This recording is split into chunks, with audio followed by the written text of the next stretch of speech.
Mansour Hekmat once wrote that if history is the story of change, then real history is the history of the undefeated. The history of the movement and the people who still want and who are still struggling for change. The history of those who are not willing to bury their ideals and their hopes of a humane society. We're here today in memory of our beloved undefeated, whose lives were torn away from us by Khomeini's regime. We are here today to retell the proud histories of the undefeated, and in particular the girls and women among them, who drove an honorable revolution forward almost 40 years ago, and who, despite the worst oppression, never stopped in their struggle for a humane society. And we are here today to reflect on the continuation of that struggle, down generations now, and across borders, hand to hand and shoulder to shoulder. We are here to recognize that the pen of the undefeated has never lifted from the paper. Even now, at this moment, we are writing the pages of our history, and it is a woman's hand that holds the pen. In the months leading up to the days that ended the reign of the Shah, young women were just as active as young men in agitating for an end to dictatorship, if not more so. They made placards and wrote slogans on the walls. At night, they shouted from the rooftops. They sold revolutionary books and pamphlets. They went to the factories and talked to the workers. They organized. They changed people's minds. And the Shah's rule was made to end. Less than a month later, as Khomeini was attempting to consolidate power by targeting women's freedoms first and foremost, it was women who were the first to organize a mass mobilization in protest of his counter-revolution. On the 8th of March, International Women's Day, 15,000 women marched in the streets of Tehran. Their chants were, "I say it every moment, I say it under torture, either death or freedom." They declared, "Freedom is neither Eastern nor Western, it is universal." Hezbollahi thugs nailed the veil to the heads of women who refused to wear it, shouting, "Ya Rusari, Ya Tusari," either wear the veil or take a beating.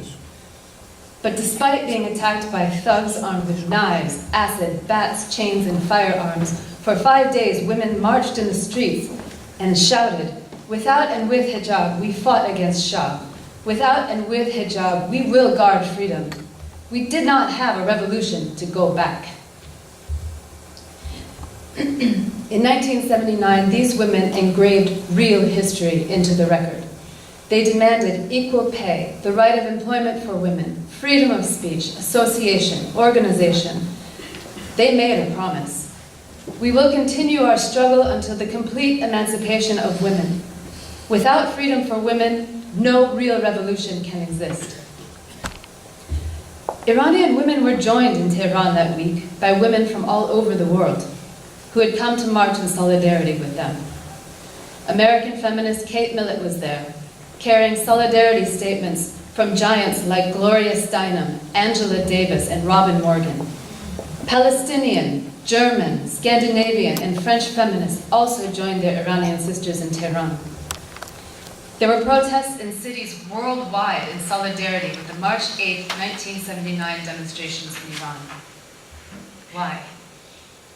It is because women knew then, as they know now, that when Iranian women come to the street with their demands for equality, it means the possibility for freedom and emancipation for women all over the world.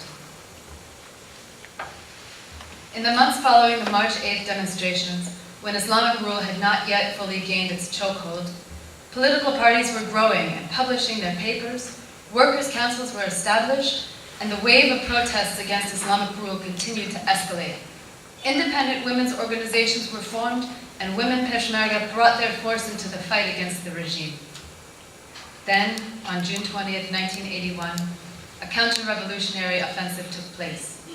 The regime attacked and executed hundreds of people a day, crushing the opposition and securing the regime's current, shameful existence. Here too, women's lives were brutally cut short because they demanded freedom and equality.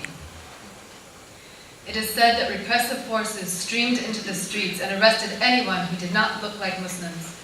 If someone had salt and pepper in their pocket, they were accused of plotting to throw it in the eyes of revolutionary guards. They arrested those who read out a poem, those who were known as socialists and defenders of women's rights, activists who did not wear the veil, who looked like leftists, and they executed them that night. But even this did not stifle people's desire and demand for freedom, and the regime knew this very well.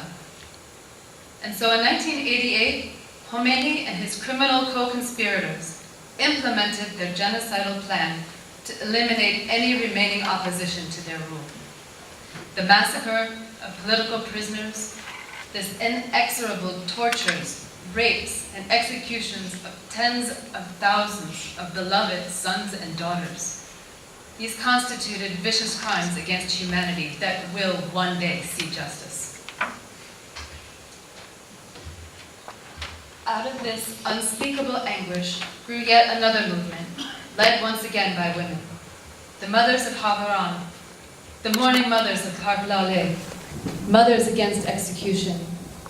Mother Bekish, among the leaders of these women, told a story shared by far too many others when she recounted that the merciless killed Muhammad in March 1980, Siamak in September 1980, Zahra in August 1982, Mohsen in May 1984, and Mahmoud and Ali in August 1989. I have spent most of my life outside the jails to get permission to visit my children or wandering in the cemeteries. These courageous mothers, among many others including Daye Soltani, the mother of Farzad Kamangar, Mahvash al-Isfandi, the mother of Muhammad and Abdullah Fatih, Gohar Eshki, mother of Satar Beheshti, and Amine Galari, mother of Zanya Moradi. So many, countless mothers who have lost so much, have stood up in defense of their children, taken up the causes of their children, and in defiance of threats from the murderers of their children, they have refused to stay silent. Instead, they speak out, demanding justice, an end to execution, the release of all political prisoners. Theirs are voices that the regime is powerless against. Theirs are voices that cannot be defeated. Freedom-seeking women and men have never stopped fighting for real freedom and equality in Iran. Through torture, rape, gender apartheid, forced hijab, acid throwing, hanging executions from cranes in town centers, stoning executions. Through all of these barbaric methods, the regime in Iran has done its utmost to eradicate people's demands for freedom and equality. But they have failed.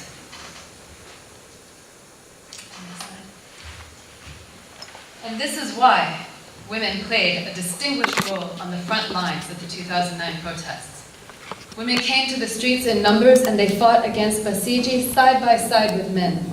They came to the streets with a very clear intent: to solve the constitutional problem of gender apartheid. And the whole world sat up and took notice. In a single day, women in Iran shattered every cultural relativist argument that would deny fundamental human rights to women living under Sharia law. The world saw Iranian women fighting back against Basij, throwing off the grasping claws of the Zainab sisters on their morality controls. We saw, many of us for the first time, the struggle of women in Iran, which is why when the children of Sakineh Ashtiani called out to the world to save their mother, the response was overwhelming. Over the course of 2 years, the campaign to save Sakineh, which was also a campaign to end stoning, execution, and anti-woman laws, grew and spread across the entire globe. Women and men demonstrated in more than 100 cities around the world, with women taking the lead in organizing and protesting. Newspapers covered Sakineh's case on a near daily basis, and the human rights atrocities committed by the Islamic regime were brought under scrutiny as never before. The regime was forced to release Sakineh and forced to disavow the use of stoning execution. Unfortunately, however, the rate of executions implemented by other means has only increased since those days. Why did people, and especially women, all over the world, organize and act and demonstrate and petition over and over again for Sakineh until she was free. Yes, stoning is a barbaric act, but that alone is not enough to move people in a time when barbarity has become banal. Yes, Sakineh had a beautiful face, and along with her children's pleas, she elicited genuine sympathy. But that, too, is not enough to explain what transpired. Next slide. Oops. Actually, go back one.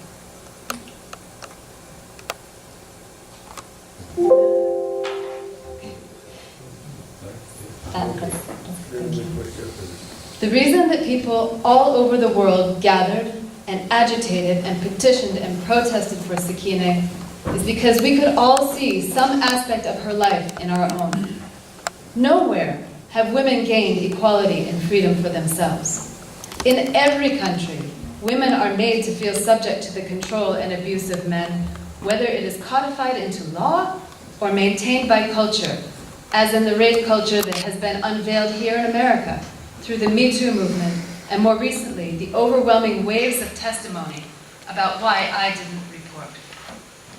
None of us have fought the battles that constitute our lives to go backwards, to sit in silence as a woman is buried up to her waist in a pit, covered in a shroud and pelted with stones until she is dead. Few of us ever see justice for the crimes that are perpetrated against us because we are women. And so the anger endures, simmering just below the surface. So when the call for Sakineh went out, it should have come as no surprise that people, and especially women, all over the world responded with sound and fury that signified everything. Women from all over the world joined Iranian women in solidarity on March 8th, nearly 40 years ago. In support for their bid for freedom and equality. Women from all over the world joined in protest against the barbaric stoning execution of Sakineh and everything that it represented. Most fundamentally, a worldview in which women are not seen as human beings. Women from all over the world watch with hopeful eyes as Iranian women throw off their scarves and let their hair fly free on the wind. We revel in the power of Iranian women as they eviscerate men on the street who have mistakenly determined that it's their day to enforce hijab. We cheer to see these lionesses come to the street once again in protest. And we become somber in the recognition that they have no other choice but to do so. There is no question that out of the past 40 years of this darkest period of Iranian history, Iranian women and girls remain, as ever, on forward march. They are again leading a revolution. They are the radical force behind revolutionary demands. They are the power that is about to free a whole society.